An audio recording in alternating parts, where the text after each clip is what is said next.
Assalamualaikum warahmatullahi wabarakatuh. Sebelumnya, perkenalkan saya Dinda Tiara Putri dengan NPM 247820008. Nah, di sini saya akan mengerjakan tugas di em, mata kuliah Analisis dan Ilmu Data dengan dosen pengampu Ibu Dian Khofifah dan Ibu Agiska Ria. Nah, di sini saya akan mengerjakan tugas di lab session 12, yaitu tentang X dan tentang X hmm,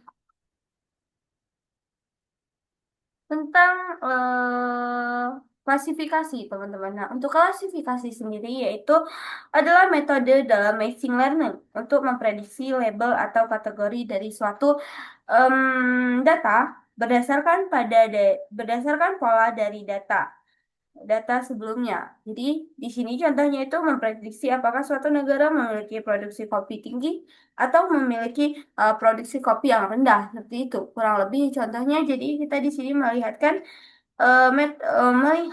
dari memprediksi label atau kategori dari suatu data berdasarkan pola sebelum-sebelumnya. Seperti itu, teman-teman.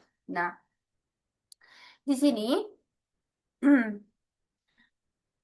yang pertama itu saya melakukan import pandas SPD. Nah, di sini saya mengimport pandas di sini yang digunakan untuk analisis data, visualisasi dan pembuatan model. Nah, pandas dan NumPy pandas dan NumPy digunakan untuk memanipulasi data Matplotlib dan Suborn untuk visualisasinya. Sedangkan Scikit Learning digunakan untuk processing data dan model machine learning-nya, teman-teman. Oke. Selanjutnya yaitu kita memuat datasetnya, teman-teman. Di sini bisa teman-teman lihat. Di sini, tunggu dulu ya. Saya menyimpan dataset di sini, yaitu dataset copy. Nah, kemudian dataset copy dengan menggunakan PD read di sini untuk membaca eh dataset yang saya kirim tadi, seperti itu. Terdiri dari 989 baris dan 23 kolom. Saya menampilkan 5 baris pertama untuk melihat strukturnya doang di sini. Teman-teman, bisa terlihat di sini. Saya hanya menambahkan dasar berdasarkan muat seperti itu. Saya hanya menampilkan 5 data pertama. Nah, di sini di tahap selanjutnya itu ada analisis data eksplorasi. Nah, saya memeriksa informasi dataset menggunakan info, info yang ini malah pakai jari, teman-teman, maaf. Terus lalu melihat statiknya di sini saya melihat statik deskriptif numeric dengan depth descript. Nah, saya juga memeriksa jumlah nilai yang hilang di setiap kolom menggunakan def is null seperti ini, def is null sum. Di sini saya melihat data hilang atau missing value-nya, teman-teman. Nah, selanjutnya di visualisasi EDA. Nah, saya membuat di sini aku membuat dua visualisasi. Yang pertama itu saya membuat histogram. Yes, ini saya membuat histogram. Yang kedua itu saya membuat distribusi data Scholar total atau histogram ya teman-teman untuk melihat distribusinya. Selanjutnya bobot untuk seluruh fitur numeric agar mengetahui apakah ada outlier di sini. Yaitu saya menggunakan bot di bagian ini bisa teman-teman lihat. Di sini saya menggunakan eh apa ya tadi? Dataset maksudnya histogram. Di sini saya menggunakan histogram, di sini saya menggunakan bot. Nah, untuk cleaning data, pembersihan data sendiri. Nah, di tahap ini, pembersihan data, saya memisahkan kolom numerik dan kategorinya, teman-teman. Missing value pada kolom numerik saya ini dengan median, sedangkan missing value pada kolom kategori saya isi dengan modus, teman-teman. Setelah itu, saya periksa lagi untuk memeriksa tidak ada nilai kosong. Nah, di sini di sini kita melihat yang saya jelasin tadi yaitu tipe datanya, numeric dan eh, kolom numerik dan kategorinya, teman-teman di sini bagian ini. Terus di sini kita melihat apakah missing value, ya kita mengisi missing value numerik dengan median di sini. Terus ini di sini kita mengisi missing value dengan kategori modus. Jadi kita membenarkan atau cleaning apa ya, membenarkan missing value yang kita lihat tadi itu dengan menggunakan median dan modus, teman-teman. Sebenarnya masih ada satu cara juga yaitu mean, teman-teman. Tapi di sini saya hanya menggunakan dua cara, median dan modus. Gitu. Selanjutnya di sini kita melihat encoding label atau pembersihan data, teman-teman. Pada tahap membersihkan data, saya memisahkan kolom numerik dan kategoriknya, teman-teman. Missing value pada kolom numerik saya isi dengan median, sedangkan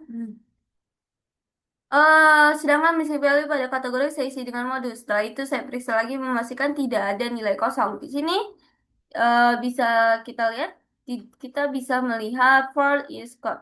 Kita di sini melihat def pool, list inform, def pool. Di sini kita melihat em, masih ada nggak sih nilai missing value-nya atau nilai kosongnya di dalam data yang terbaru. Seperti itu, teman-teman.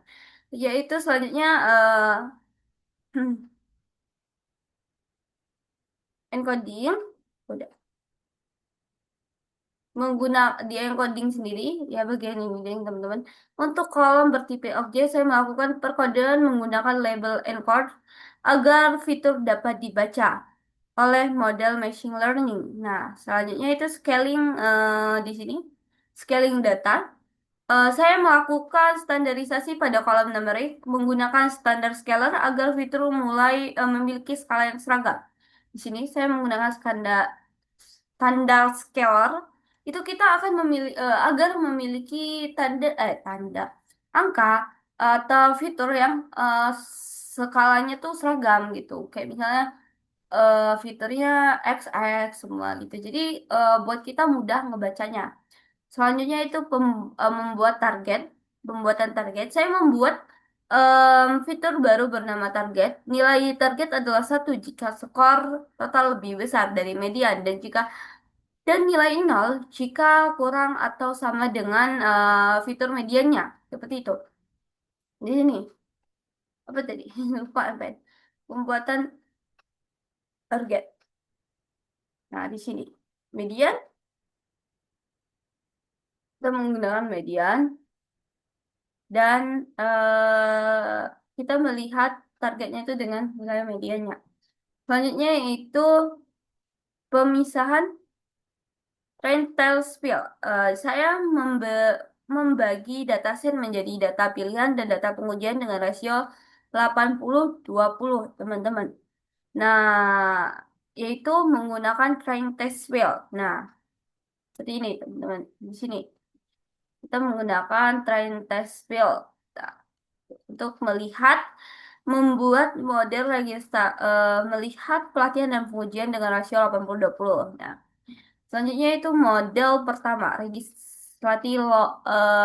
logistik regression. Eh, di sini saya membuat model regresi logistik dengan iterasi deep berbesar dan solver yang stabil untuk klasifikasi dua kelas. Nah, saya melatih model dengan data training lalu melakukan prediksi pada dataset seperti ini. Logistik di sini itu kita membuat model registrasi logistik, teman-teman, model registrasi logistiknya dengan iterasi tipe besar dan solver yang stabil untuk klasifikasi dua kelasnya. Nah, di sini juga saya melatih model dengan data training lalu melakukan prediksi pada data test. Seperti itu. Selanjutnya itu model kedua, hutan random forest. Nah, di sini saya membuat model random. Di sini saya membuat model random forest dengan 2000 pohon. Model dibor menggunakan data training, masih sama menggunakan data training dan digunakan untuk memprediksi data tesnya, teman-teman. Masih sama. Selanjutnya itu perbandingan akurasi. Nah, terakhir saya membuat diagram batang yang mengukur akurasi kedua model. Di sini, perbandingan akurasi. Saya membuat apa? Tadi membuat diagram, teman-teman seperti itu. Nah, di sini Dari output dev info yang saya jelaskan tadi, saya melihat bahwa dataset memiliki 23 kolom. Masih panjang banget ini sebenarnya, 23 kolom. Terus beberapa di antaranya ada kategori seperti country, region, dan spesies. Beberapa kolom memiliki nilai yang hilang seperti region, variant, range, method, dan color. Nah, di sini. Benar. 23 kolom dan kalian bisa lihat di sini. Nah, seperti itu. Selanjutnya untuk deskripsi datanya sendiri itu pada tabel deskripsi dapat terlihat nilai rata-rata minimum maksimum dan standar definisi setiap fitur memory. Misalnya rata-rata skor total copy adalah sekitar 81,97 dengan nilai maksimum 90,58. Itu teman-teman. Bisa teman-teman lihat di sini. Oke, 9192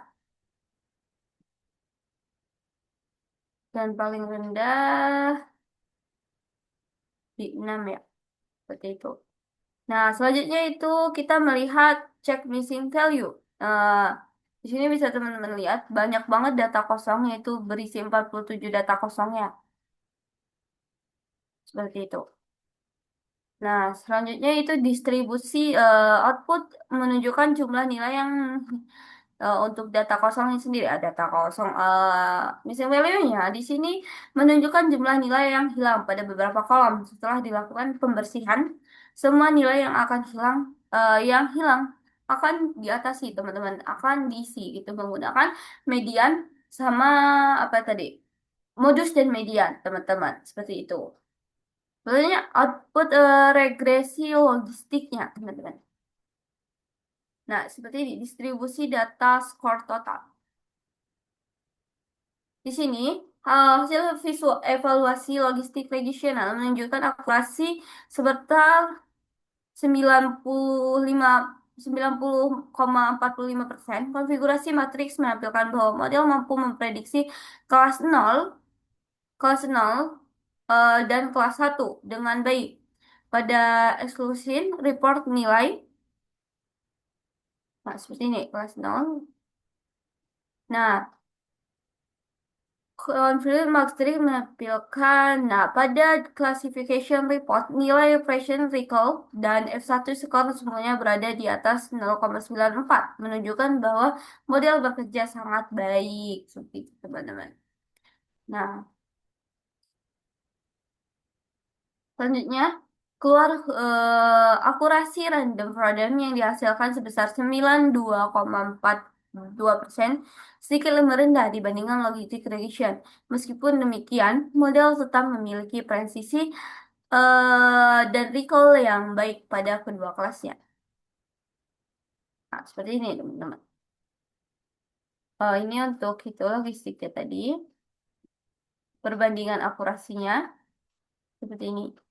Random Forest. Nah, dia di 0,9, teman-teman. Seharusnya output perbandingan akurasinya. Nah, di sini bisa teman-teman lihat perbandingannya sangat ini ya, ini logistik previsionnya dan random forest ya di 0,9 dan ini di ya sama segitu. Perbandingannya tidak jauh sama sekali. Nah, logistik registration-nya bisa teman-teman lihat di sini akurasinya 0,95. Tadi udah saya jelasin, bisa teman-teman lihat di sini. Terus random forest-nya 0,92. Nih, di sini 0,92. Ya, terus apa nih? Udah. Mungkin sampai di sini aja tugas video kali ini. Jika ada kurangnya saya mohon maaf. Saya akhiri. Wassalamualaikum warahmatullahi wabarakatuh.